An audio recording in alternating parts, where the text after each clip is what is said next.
началници, които не познават България, но и казват какво да прави. Как веднъж завинаги да престанем и да се разделим с този мит? С работа. Точно той е федералист. По законите на зелената сделка, по тези 30 закона, аз имам над 1000 предложения за законодателни изменения, немалка част от тях успешни. Например, таван на новите цени на емисиите върху отопление и транспорт.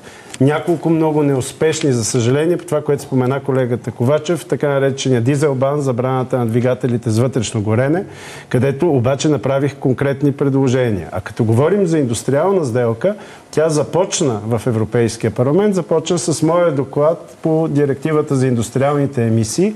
Първия закон от зелената сделка, който беше всеобщо подкрепен от европейските, искам да подчертая, от българските промишлени обединения и индустрии.